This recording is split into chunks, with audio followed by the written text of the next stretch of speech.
नमस्ते दोस्तों, आशा करता हूँ आप सब बेहतरीन होंगे। स्वागत है आप सबका फैक्टोमीटर चैनल के वेब डेवलपमेंट प्लेलिस्ट में। आज की इस वीडियो में हम चर्चा करेंगे HTML एलिमेंट्स और एट्रीब्यूट्स पर। अब पिछली वीडियोस में हमने बात की HTML लैंग्वेज के बारे में और उसकी बेसिक यूजेस के बारे में। इस वीडियो में हम रियल वर्ल्ड में HTML में कोड को देखेंगे और सीखेंगे कि HTML लैंग्वेज में बहुत सारे एलिमेंट्स होते हैं, जिनसे कि हम एक वेब पेज का स्ट्रक्चर डिफाइन कर सकते हैं। और ये एलिमेंट्स HTML पेज का एक बेसिक बिल्डिंग ब्लॉक होते हैं। इसमें बहुत सारे टैग्स होते हैं जिनकी मदद से हम वेब पेज में heading, paragraph, image, table, form या और भी बहुत कुछ चीजें ऐड कर सकते हैं। अब इन एलिमेंट्स को एक ओपनिंग और क्लोजिंग टैग्स में लिखते हैं। तो चलिए VS कोड ओपन करते हैं और शुरू करते हैं। तो VS कोड में सबसे पहले हम हमारी HTML की फाइल बनाएंगे जिसका नाम रखेंगे index.html। इसके अंदर हम टैग लिखेंगे। HTML है हमारे डॉक्यूमेंट का रूट एलिमेंट। अब जितने भी टैग्स हम HTML डॉक्यूमेंट में लिखेंगे वो सारे के सारे HTML टैग के अंदर लिखे जाते हैं। अब इसके अंदर दो बेस और दो मेन टैग होते हैं जिनके अंदर सारा का सारा इंफॉर्मेशन वेब पेज की उसके अंदर लिखी जाती है। तो पहला टैग है हेड टैग, दूसरा टैग है बॉडी टैग। अब यहाँ पे मैं एक कमेंट ऐड करता हूँ। कमेंट ऐड करने के लिए आप सिंपली क्या करेंगे, लेस देन का साइन, एक्सक्लेमेटरी हाइफन हाइफन, और लास्ट में उसको एनकैप्सुलेट कर देंगे hyphen hyphen greater than symbol के साथ में। अब यहाँ पे आप जो भी कुछ लिखेंगे वो एक कमेंट की तरह माना जाएगा। अब यहाँ पे कमेंट का क्या रोल है? कमेंट का बेसिकली पर्पस ये है कि इस कमेंट से हमें ये पता लगेगा कि इस कमेंट के बाद का जो भी कोड लिखा हुआ है उसका बेसिक पर्पस क्या है, वो क्या पर्पस सॉल्व कर रहा है हमारा इस HTML डॉक्यूमेंट के अंदर में। और ये जो कमेंट है एक्चुअल में HTML के अंदर रेंडर नहीं होगी। तो हेड के अंदर हेड का क्या काम है? ये basic Meta data of website है, ठीक है। और बॉडी के अंदर हम कमेंट लिखेंगे, ये क्या है? Content of website.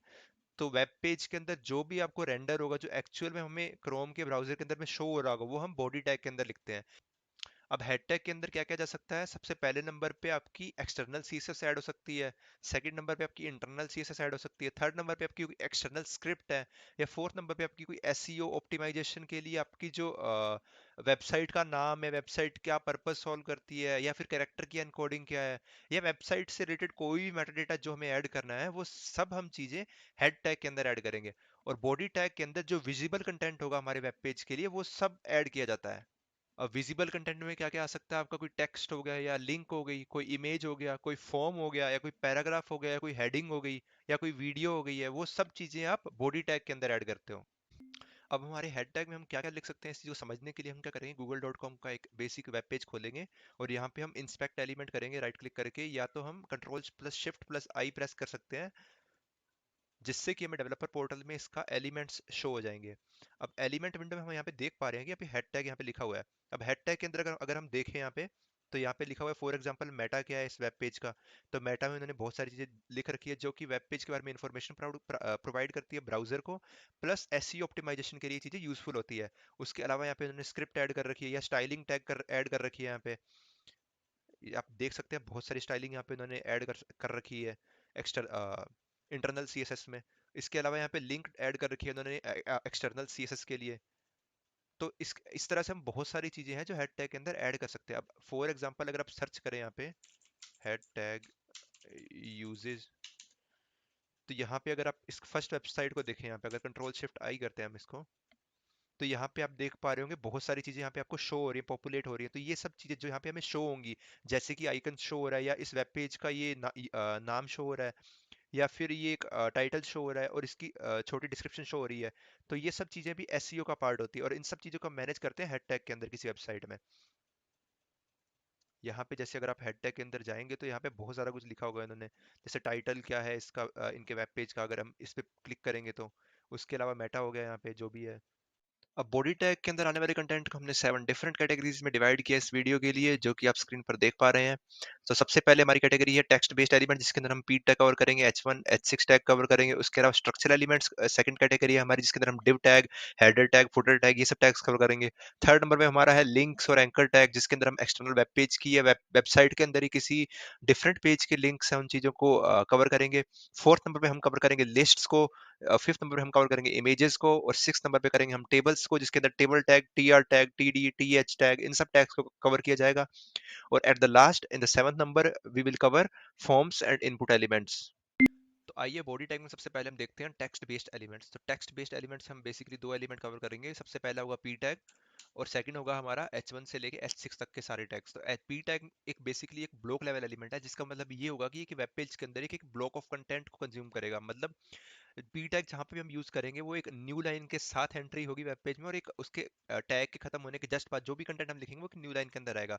For example अगर हम यहाँ पे लिखें दिस इज ए पैराग्राफ और सेव करें, तो हम देख पा रहे हैं कि कंटेंट इसके जस्ट बाद ना लिख के, टेक्स्ट बेस्ड एलिमेंट के बाद ना लिख के डायरेक्टली एक नई लाइन में आया, और अपना जो भी कंटेंट हमने यहाँ पे एंटर किया वो इसने शो कर दिया है। अब इसके आगे देखेंगे हम H1 से H6 तक के एलिमेंट। तो H1 हो गया सबसे पहले।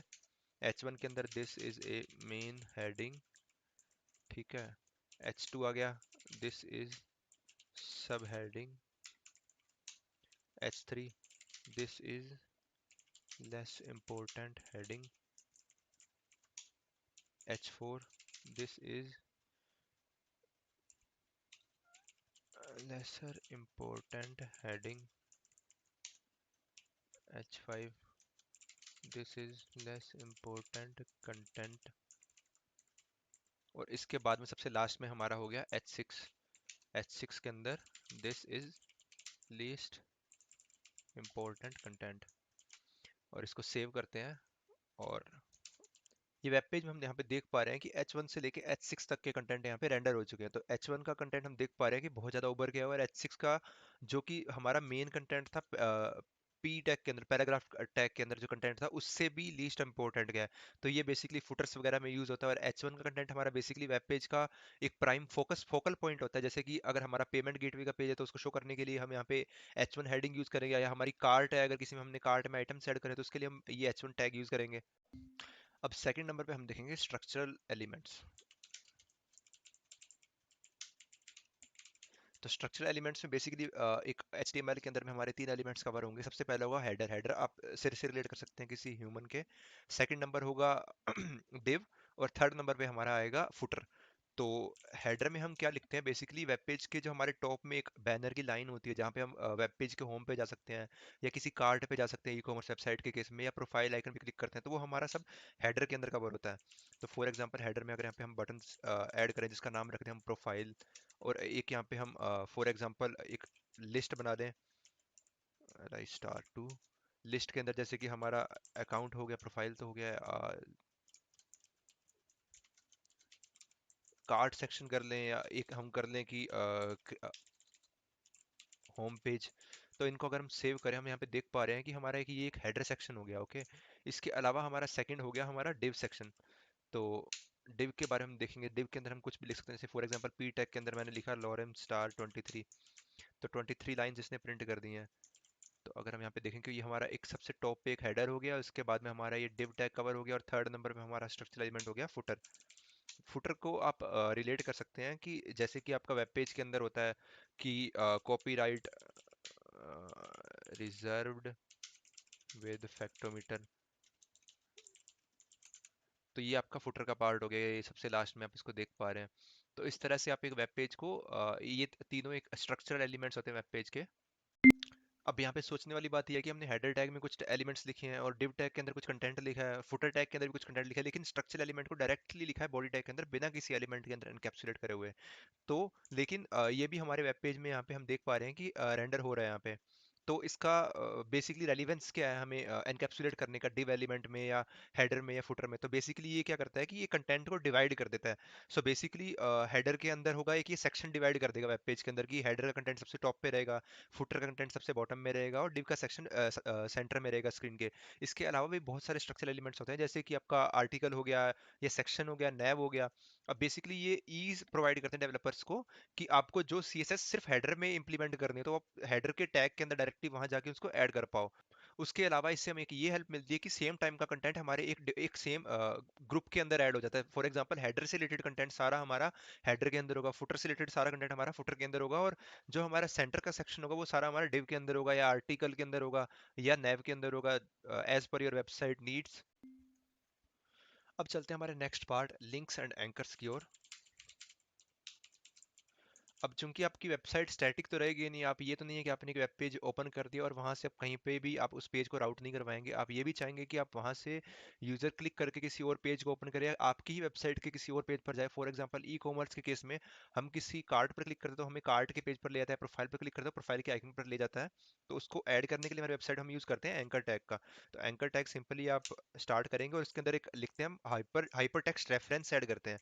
अब इसके अंदर आप एग्जांपल के लिए ऐड कर सकते हैं google.com, क्योंकि हमारी वेबसाइट में इसके अलावा कोई पेज बना नहीं हुआ है, तो हम एक क्या रेफरेंस देंगे कि गूगल की रेफरेंस देंगे। और इसको अगर हम सेव करके रन करेंगे, अगर हम देखेंगे यहाँ पे, तो यहाँ पे हमने देखा कि कुछ भी नहीं आया। अब रीजन क्या है इसका कुछ नहीं आने का, क्योंकि एंकर टैग के अंदर हमें एक टेक्स्ट देना होगा कि जहां से हम क्लिक करके किसी और जगह पर जा सकें। वो या तो बटन हो सकता है, या कोई इमेज हो सकती है, या फिर कोई टेक्स्ट हो सकता है। फॉर एग्जाम्पल यहाँ पे मैं लिख रहा हूँ कि गूगल, और जैसे ही मैंने देखा यहाँ पे, तो यहाँ पे गूगल का एक टेक्स्ट शो हो गया हाइपर टेक्स्ट रेफरेंस की फॉर्म में। और जैसे ही मैं इस पर क्लिक करूंगा तो गूगल का पेज ओपन हो गया। यहाँ पे बोल रहा है कैन नॉट गेट। तो रीजन इसका ये है क्योंकि हमने HTTPS नहीं लगाया यहाँ पे। हाँ, तो देखो कि यहाँ से गूगल का पेज ओपन हो रहा है हमारे लिए, लेकिन आपने एक चीज नोटिस करी कि हमारा जो वेब पेज था उसी के सेम कंटेंट को रिप्लेस करके यहाँ पे गूगल का पेज ओपन हुआ है। तो हम ये नहीं चाहेंगे हमारी वेबसाइट से कोई कहीं और जाए तो हमारी वेबसाइट के बारे में भूल ही जाए। तो उस चीज को सही करने के लिए हम क्या करेंगे, यहाँ पे target equals to underscore underscore blank add कर देंगे। इससे क्या होगा कि जब भी हम इस साइट में क्लिक करेंगे, इस हाइपर लिंक पे, तो इस वेब पेज को ये नेक्स्ट टैब में खोलेगा। इससे हमारा क्या होगा कि हमारी वेबसाइट जो बेसिकली ओपन है वो टैब में ओपन रहेगी, और नए टैब में जो भी कंटेंट होगा वो ओपन हो जाएगा।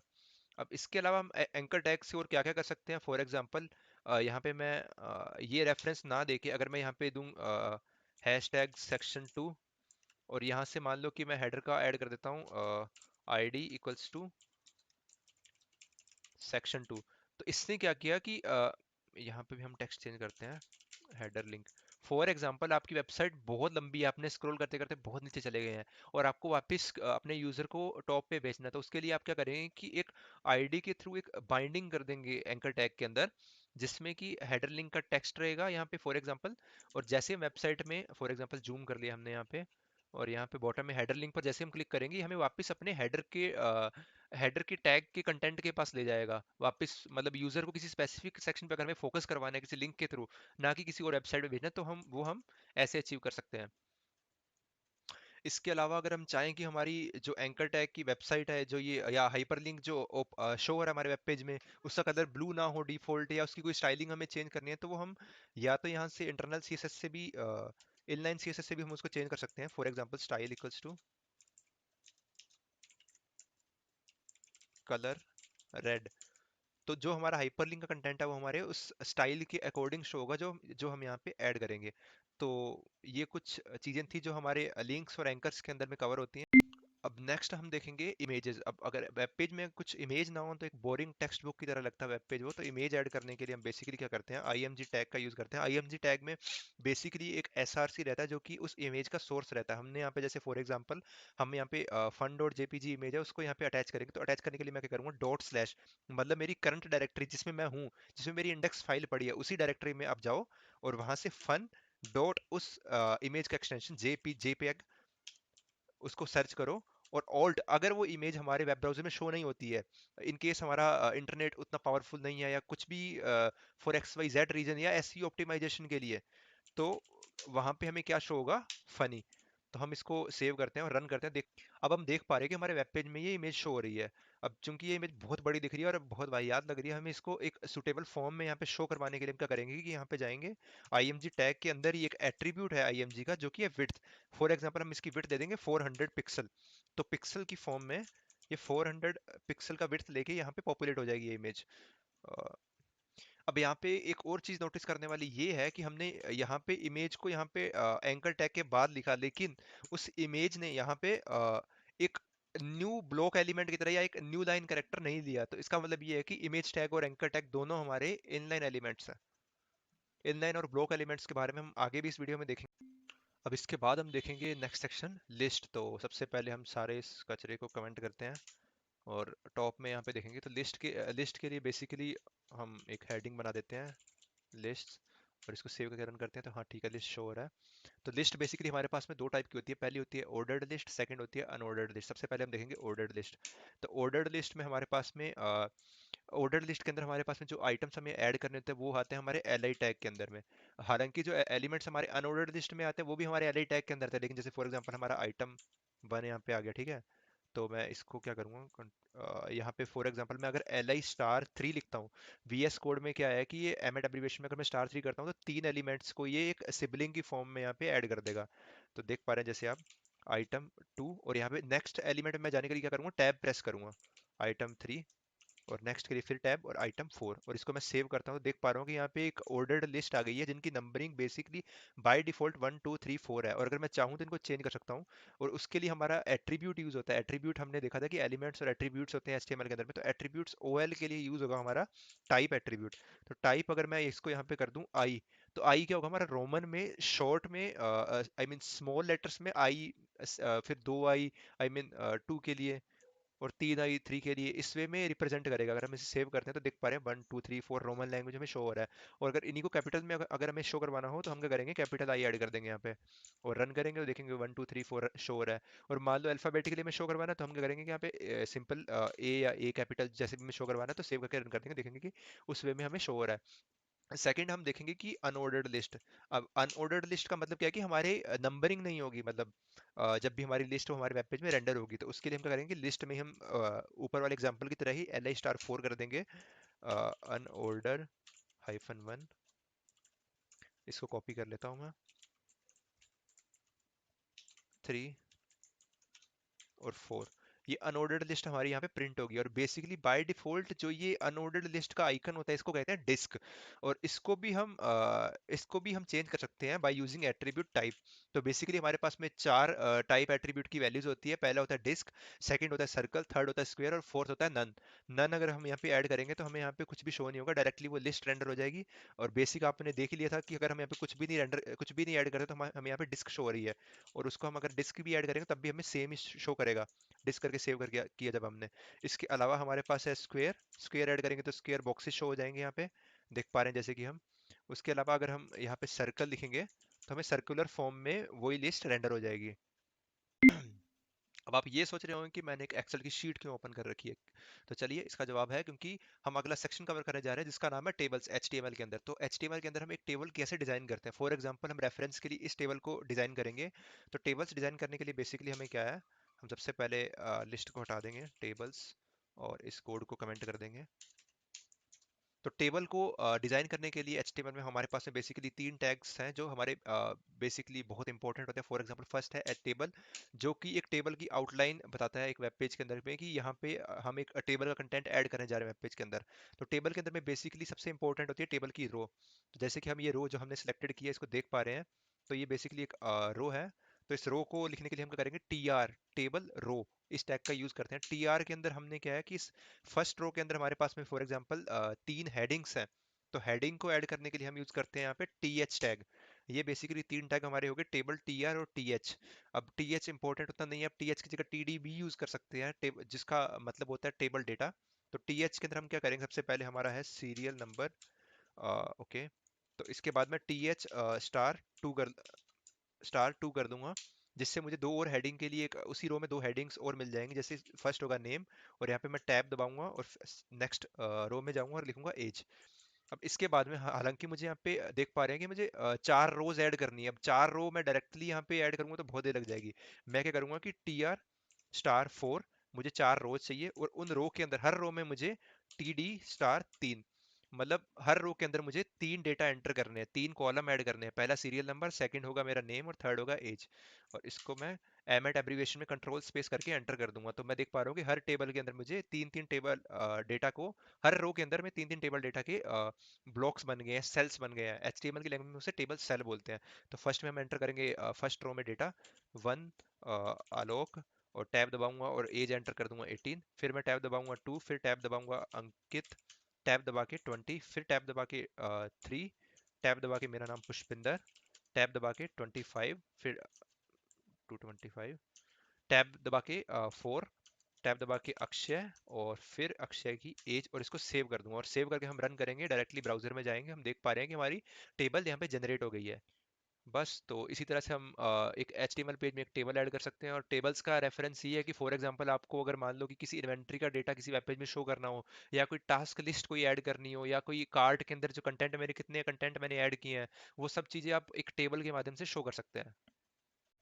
अब आगे हम इस वीडियो में चर्चा करेंगे HTML फॉर्म्स के बारे में, क्योंकि अब तक ये हमारी एक स्टैटिक वेबसाइट थी, मतलब जो डेटा सर्वर से आ रहा है वो क्लाइंट को डायरेक्टली शो हो रहा है। लेकिन कई बार हमें क्या होता है कि किसी वेब पेज के अंदर कुछ डेटा ऐसा भी होता है कि जो हमें यूजर से लेना होता है। फॉर एग्जांपल, अब अगर आप कुछ पेमेंट कर रहे हैं तो आपके कार्ड की इन्फॉर्मेशन चाहिए होती है। फॉर एग्जाम्पल, किस कार्ड से ट्रांजेक्शन होनी है, कार्ड का नंबर, कार्ड का CVV नंबर, या एक्सपायरी डेट हो गया, या फिर किसी यूजर को कुछ ई कॉमर्स वेबसाइट से कुछ आइटम शिप होना है, तो वो भी किसी एक फॉर्म के अंदर ही यूजर एंटर करता हूँ डिटेल्स को।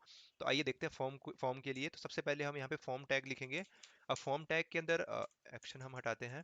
फॉर्म टैग के अंदर बेसिकली एक एलिमेंट होता है, इनपुट एलिमेंट। इनपुट एलिमेंट के थ्रू हम यूजर जो भी वेबसाइट में हमारे एंटर करेगा, मतलब एक इनपुट बॉक्स, वहाँ पे रेक्टेंगुलर बॉक्स शो होगा वेब पेज के अंदर, उसमें यूजर जो इन्फॉर्मेशन एंटर करता है वो हम कैप्चर कर सकते हैं इवेंट्स के थ्रू। तो आइए हम इसे देखते हैं। फॉर एग्जांपल, अगर ये इनपुट टाइप टेक्स्ट किया तो हम देख पा रहे हैं कि यहाँ पे टेक्स्ट बॉक्स हमें शो हो रहा है। ठीक है। तो इस टेक्स्ट बुक, लेकिन हमें ये नहीं पता है कि इस टेक्स्ट बुक में हमें क्या एंटर करना है, तो उस चीज़ को हम सेग्रीगेट करने के लिए यहाँ पे लिखेंगे कि एंटर योर नेम। तो यहाँ पे अब यूज़र अपना नाम एंटर कर सकता है, ठीक है।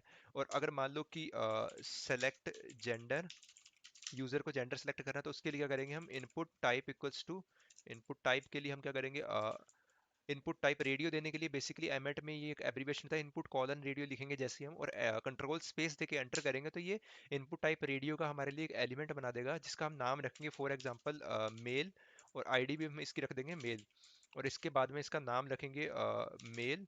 ठीक है, सॉरी, डायरेक्टली नहीं, हम डायरेक्ट भी लिख सकते हैं। फॉर एग्जांपल यहाँ पे तो हम यहाँ पे दिख रहा है जेंडर सिलेक्शन के लिए मेल। एक यहाँ पे हम BR लाइन ब्रेक टैग देते हैं, जिससे कि ये एक नेक्स्ट लाइन में चला जाएगा। अब ये डायरेक्टली ना देने के लिए बेसिकली डेवलपर्स एक्चुअली में क्या करते हैं, यहाँ पे इसको लेबल की फॉर्म में ऐड करते हैं। तो लेबल में क्या करेंगे हम, लेबल में मेल ऐड कर देंगे। अब अभी मैं बाद में बताऊंगा अभी कुछ देर में कि हमने इसको लेबल में ऐड क्यों किया। डायरेक्टली हम मेल भी लिख सकते थे। तो हम यहाँ पे फॉर में लिखेंगे। फॉर में हम बेसिकली क्या लिखेंगे, इस फॉर में जो भी हमें चेकबॉक्स को सिलेक्ट करना है उसकी आईडी मेंशन करेंगे। फॉर एग्जांपल यहाँ पे आईडी मेल है, तो इस लेबल के फॉर के अंदर भी हम मेल लिखेंगे। अब इसका रेलिवेंस क्या है, जैसे हम इसको सेव करेंगे, फॉर एग्जांपल अब यूजर को अगर मान लो इस चेकबॉक्स को सिलेक्ट करना है, मान लो मोबाइल में बहुत छोटी सी स्क्रीन है, उस पर जाके एकदम उस पिन पॉइंट एग्जैक्ट लोकेशन पे टच करना कई बार मुश्किल होता है। तो यूजर करेगा, मेल पे टैप करेगा, जैसे ही मेल पे क्लिक करेगा तो वो चेकबॉक्स ऑटोमेटिकली सिलेक्ट हो जाएगा। अब एग्जांपल के लिए, अगर मान लो कि इस इनपुट एलिमेंट को मैं यहाँ से हटा के कहीं बाहर ले जाता हूँ, ठीक है। मैंने क्या किया कि पी के बहुत सारे एलिमेंट्स दिए, फॉर एग्जांपल हर एक में कुछ कुछ, और यहाँ पे लास्ट पैराग्राफ टैग में मैंने उसको मेल दे दिया, चेकबॉक्स दे दिया, उसका मेल का रेफरेंस दे दिया। तो जैसे ही मैं इस मेल पे क्लिक करूंगा तो ये चेकबॉक्स जहाँ पे भी होगा, जहाँ कहीं भी मेरे वेब पेज के अंदर होगा, वो ट्रिगर हो जाएगा। आप देख पा रहे हैं यहाँ से। तो ये हो गया बेसिक फंक्शनैलिटी हमारा फॉर्म का। अब फॉर्म बनाने के बाद चूंकि हमें सबमिट करना, तो सबमिट करने के लिए हम एक बटन ऐड करेंगे। बटन को डायरेक्टली बटन लिखेंगे और कंट्रोल स्पेस करके एम एट एब्रीविएशन जो भी आएगा आप एंटर कर दो। और बटन के आगे बेसिक एक फॉर्मेट होता है कि हमें टाइप सबमिट। अब चूंकि हर वेब पेज में हर फॉर्म में बहुत सारे बटन्स हो सकते हैं, जैसे कि आपके फॉर्म को डिफरेंट पेज पे, मतलब कुछ मल्टी पेज फॉर्म अगर आपके पास में है तो मतलब फॉर्म के सेकंड पेज पे, फॉर्म के थर्ड पेज पे जाने के लिए बटन्स हो सकते हैं, नेक्स्ट, प्रीवियस के लिए। लेकिन फाइनल सबमिट बटन को सेग्रीगेट करने के लिए हम एक बेसिकली टाइप ऐड कर देते हैं, जिसका बटन यहाँ पे हमने एक उसका नाम दे दिया सबमिट, और यहाँ पे हम देख पा रहे हैं कि सबमिट बटन हमें शो हो गया है। इसको BR कर देते हैं। और इस सबमिट बटन पे जैसे ही यूजर क्लिक करेगा तो इनकी जो भी इवेंट्स यहाँ पे इनपुट फील्ड्स की जो वैल्यू होगी, हम उसको इवेंट्स के थ्रू जावास्क्रिप्ट में रीड कर सकते हैं। अब यहाँ बटन के साथ में टाइप सबमिट देना बहुत इंपॉर्टेंट है, क्योंकि सबमिट का टाइप का मतलब ये है कि आप उस टाइम पे आपके फॉर्म के अंदर में जो भी डेटा होगा, जैसे ही आप सबमिट प्रेस करेंगे तो वो फॉर्म डेटा सेंड हो जाएगा। अब बेसिकली ये हमारे URL के एड्रेस बार में हमें डेटा वो शो हो रहा है। हम उस पे नेक्स्ट वीडियो में कभी चर्चा करेंगे। लेकिन इसके अलावा भी आप और टाइप ऐड कर सकते हैं बटन के। फॉर एग्जांपल, अगर आप इसी को,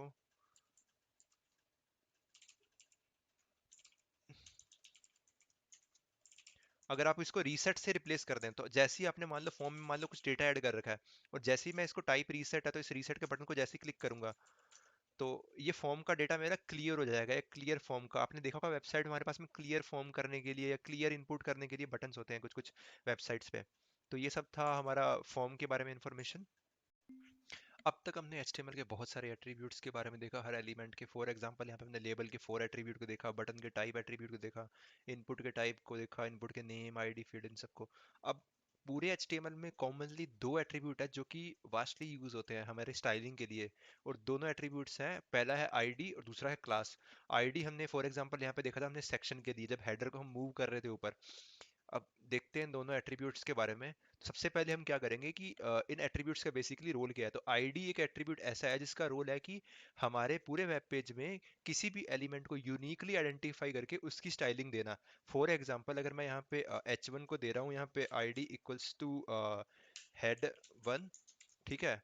और इसको इसकी CSS सेटिंग करने के लिए हम क्या जाएंगे, हेड टैग में जाएंगे और वहां से हम स्टाइल टैग के अंदर में हैश head1, और यहाँ पे हम जो भी इसका स्टाइल देंगे वो हमारे H1 में जो हमने एलिमेंट लिखा हुआ है यहाँ पे फॉर्म टैग के फॉर्म के अंदर, तो उस एलिमेंट की स्टाइलिंग यहाँ पे रेप्लिकेट हो जाएगी हमारे वेब ब्राउजर के अंदर। फॉर एग्जांपल अगर मैं इसका बैकग्राउंड कलर एक्वा दे रहा हूँ तो ये देख पा रहे हैं कि अब फॉर्म में जो H1 कलर है हमारा, अगर इंस्पेक्ट एलिमेंट हम करते हैं यहाँ से, तो ये हमारा H1 एलिमेंट है, H1 की आईडी। तो आईडी में अगर यहाँ आप देख पा रहे हैं कि इसका बैकग्राउंड कलर एक्वा यहाँ पे हमारे वेब पेज में ये रेंडर हो गया, मतलब उस एलिमेंट के लिए। अब ये था हमारा आईडी एट्रीब्यूट, और सेकंड है हमारा क्लास एट्रीब्यूट। तो क्लास एट्रीब्यूट हम कैसे यूज करते हैं, अब आईडी तो हो गया हमारा स्पेसिफिकली यूनिकली किसी एलिमेंट्स को आइडेंटिफाई करने के लिए।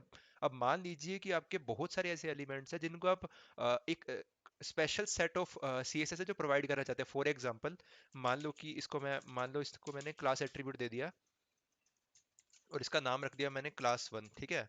और फॉर्म के अंदर मैंने मान लो कि जेंडर के लेबल को भी मैंने वही एट्रीब्यूट दे दिया, क्लास इक्वल्स टू class1, ठीक है।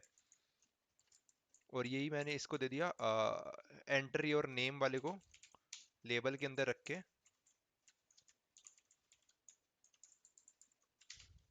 और इसको मैंने क्लास एट्रीब्यूट ऐड कर दिया इसका, और जिसकी वैल्यू मैंने सेट कर दी है class1। तो अब क्या होगा, इसको अगर मुझे इसकी स्टाइलिंग टारगेट करनी है कि डिफरेंट मेरे एक वेब पेज के अंदर में मल्टीपल क्लासेस है, मल्टीपल एलिमेंट्स हैं जिनकी सेम क्लास है, तो अगर मान लो कि इन सब की स्टाइलिंग मुझे कुछ सेम ऐड करनी है, जैसे कि फॉर इसको ऐड करने क्लास एट्रीब्यूट को हमें टारगेट करने के लिए डॉट ऐड करना पड़ता है, आईडी एट्रीब्यूट के लिए हमें हैश ऐड करना पड़ता है। और इसको अगर मैं सेव करता हूँ तो ये देखो, इन तीनों एलिमेंट्स, केवल इन तीनों एलिमेंट के लिए पूरे वेब पेज में मेरा बैकग्राउंड कलर है जो है एक्वा सेट हो गया है। तो इस तरह से हम आईडी एट्रीब्यूट्स और क्लास एट्रीब्यूट से चीज़ों को हैंडल कर सकते हैं हमारे HTML के वेब पेज में। अब आती है बारी प्रेसिडेंस ऑर्डर क्या है, मतलब प्रेसिडेंस ऑर्डर फॉर एग्जांपल कि मैं इस H1 एलिमेंट की CSS जो है वो यहाँ से भी सेट कर सकता हूँ। For example style equals to background colour red दिया मैंने यहाँ पे, ठीक है। और इसको मैंने क्लास दे रखी है फॉर एग्जांपल, और मैंने क्या किया, इसकी आईडी भी मैंने वो दे रखी है कुछ, आईडी इक्वल्स टू head1, ठीक है। अब यहाँ पे मैंने इसको टारगेट किया इंटरनल CSS से head1 स्टाइल टैग के अंदर में, और इसको मैंने बैकग्राउंड कलर दे दिया ब्लू, ठीक है। और इसके बाद मैंने क्या किया कि हम एलिमेंट के थ्रू भी डायरेक्टली बिना किसी आईडी या क्लास एट्रीब्यूट से भी हम इसको इसकी CSS कंट्रोल कर सकते हैं। तो फॉर एग्जांपल इससे क्या होगा कि मेरे वेब पेज में जितने भी H1 टैग के एलिमेंट होंगे उन सब की CSS जो मैं यहाँ पे लिखूंगा वो हमारे वेब पेज में रेंडर होगी। तो इसका मैंने एग्जांपल, इसको मैंने सेट कर दिया फॉर एग्जांपल ब्लू वायलेट, ठीक है। तो अब यहाँ पे क्या है कि H1 एलिमेंट है जिसको मैंने इनलाइन CSS के थ्रू रेड कलर दे दिया है, और इंटरनल CSS से मैंने क्लास एट्रीब्यूट से इसको एक्वा कलर दे दिया है, हेड कलर से हमने ब्लू कलर दे दिया, और H1 से ब्लू वायलेट कलर दे दिया। लेकिन वो एलिमेंट तो एक ही है, हमारे ब्राउजर में क्या रेंडर होगा, तो चलिए आगे देखते हैं। तो ब्राउजर में हमें सिर्फ रेड कलर शो हुआ है। इसका मतलब पता क्या है, इसका मतलब ये है कि हमारी जो इंटरनल CSS होगी हर HTML एलिमेंट के लिए उसकी प्रेसिडेंस सबसे ज्यादा होगी, हाईएस्ट जो प्रेसिडेंस होगी उसकी होगी। अब उसके उससे उससे कम जो प्रेसिडेंस होगी वो हमारी वो होगी आईडी सेलेक्टर की। फॉर एग्जांपल अगर हम इसको डिलीट कर देते हैं अगर, तो यहाँ पे हमारा आईडी head1 है, तो head1 को हमने ब्लू कलर दे रखा है बैकग्राउंड में, और class1 भी है, class1 में हमने एक्वा दे रखा है, और H1 के अंदर ब्लू वायलेट है। लेकिन हमारे वेब पेज में जो रेंडर होगा वो ब्लू कलर होगा। सेव करके जैसे हम इसको रन करेंगे तो यहाँ पे हम देख पा रहे हैं कि इसकी ये ब्लू कलर इसका बैकग्राउंड सेट हुआ है। अब ऐसा क्यों हुआ? क्योंकि प्रेसिडेंस में ऑर्डर नंबर 2 आता है हमारा आईडी का, और थर्ड ऑर्डर जो आता है वो आता है हमारे क्लास का। अब उसको शो करने के लिए क्या करेंगे, हम आईडी को हटा देंगे और क्लास का कुछ कलर दे रखा है हमने, और H1 का उस एलिमेंट का कलर दे रखा है। लेकिन जैसे ही इसको सेव करेंगे तो देखेंगे हम जाके कि इसका एक्वा कलर हुआ है।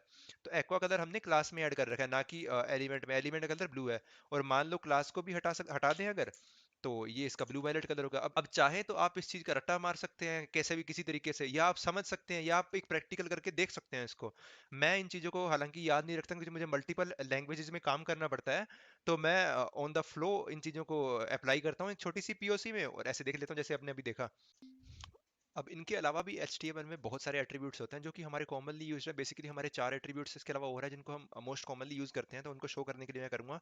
सबसे पहले ये इन कमेंट्स को हटाऊंगा यहाँ से, जिनसे कि हमें कुछ और कंटेंट रेंडर हो हमारे वेब पेज में, और उनको टारगेट करके मैं उनको एक अच्छे एग्जांपल से शो कर पाऊँ। तो सारे कमेंट्स हटा दिए मैंने, तो वेब पेज में चलते हैं। हमारे वेब पेज में काफ़ी सारा कंटेंट है अभी। अब सबसे पहला हमारा हो गया इमेज, तो इमेज में चलते हैं हम। इमेज में जैसे ही हम जाएंगे, ये है इमेज का SRC। अब इसके अंदर ऑल्ट टैग इसकी हमने बात कर ली है, ऑल्ट सॉरी एट्रीब्यूट की। इसके अलावा विड्थ एट्रीब्यूट हो गया। अब यहाँ पे हम इसके अलावा एक एट्रीब्यूट और दे सकते हैं, इसका नाम है टाइटल। अब टाइटल के अंदर हम जैसे फॉर एग्जाम्पल यहाँ पे हम दे दें कि this is a funny image. ठीक है, सेव कर दें। और जैसे ही मैं यहाँ पे जाके उस इमेज के ऊपर होवर कर रहा हूँ, तो आप देख पा रहे हैं कि यहाँ पे मुझे जो मैंने टारगेट वहाँ पे टाइटल के अंदर ऐड किया वो मुझे यहाँ पे शो हो रहा है। अब इसका मतलब ये है कि मतलब फॉर एग्जांपल जैसे आप किसी भी इस फॉर्म पे जा रहे हैं, तो जैसे मैं इस पे होवर करूंगा, तो मान लो कि कई बार क्या होता है कि किसी यूजर को समझ ना आए कि ये एलिमेंट किस चीज से रिलेट करता है। तो हम बेसिकली एसईओ के लिए प्लस यूजर्स की ईज के लिए उन होवरेबल टाइटल के अंदर हम एक इंफॉर्मेशन या उस एलिमेंट HTML के एलिमेंट की मेटाडेटा ऐड करते हैं। तो ये हम टाइटल जैसे मान लो कि हमने यहाँ पे ऐड किया, और इसको हम href में भी ऐड कर सकते हैं। जैसे title equals to this will open Google. ठीक है। और जैसे ही हम इस पे होवर करेंगे, तो ये लिंक है हमारी, तो इसने शो कर दिया कि दिस विल ओपन गूगल। सो ये हो गया हमारा टाइटल का। इसके अलावा हमारा ऑल्ट होता है, हमने जैसे देखा कि ऑल्ट का मतलब, ऑल्ट में अगर मान लो कि हमारी इमेज लोड नहीं हो रही है, तो ये हमारे वेब पेज में एक ब्लैंक ब्रोकन आइकन शो करने की बजाय वहाँ पे एक ये टेक्स्ट शो कर देगा उतने एरिया को ब्लॉक करके। जैसे 400 विड्थ का मैंने यहाँ पे इसको ब्लॉक दे रखा है, तो 400 पिक्सल के अंदर एक ये ऑल्ट शो कर देगा। जैसे मान लो कि फन फन एच ये इमेज एग्जिस्ट नहीं करती और मैंने सेव कर दिया, तो इसने क्या किया, यहाँ पे 400 पिक्सल का एक ब्लॉक है, उसको एक स्पेस ले लिया HTML के वेब पेज में, और यहाँ पे जो हमने ऑल्ट में टेक्स्ट ऐड किया फनी, वो फनी शो कर दिया यहाँ पे। Funny how alt text are shown is funny. तो जैसे इसको सेव करता हूँ मैं, तो यहाँ पे ये देखो, देख पा रहे हैं आप। तो ये बेसिकली हमारे जैसे मान लो किसी के पास 2G या 3G इंटरनेट या काफी स्लो लेवल का इंटरनेट चलता है, तो उन लोगों के लिए काफी यूजफुल हो जाता है कि यहाँ पे कौन सी इमेज लोड हो रही है। तो ये थे HTML के सारे basic concepts in one video. आज की वीडियो में बस इतना ही। अगर आपको HTML वेब पेज के एलिमेंट्स और एट्रीब्यूट समझ में आए, और ये कॉन्फिडेंस है कि आप खुद से HTML में कोड कर सकते हैं, तो मेरी मेहनत और आपकी कामयाबी के लिए प्लीज लाइक एंड कमेंट करके जरूर बताएं। चैनल पर इसी तरह की और ऑसम वीडियोस देखने के लिए प्लीज शेयर और सब्सक्राइब जरूर करें। ये मुझे कॉन्फिडेंस देगा एज ए न्यू क्रिएटर कि मैं आप लोगों के लिए ऐसी और वीडियोस लाता रहूं। मिलते हैं अगली वीडियो में, तब तक के लिए हैप्पी कोडिंग और बाय।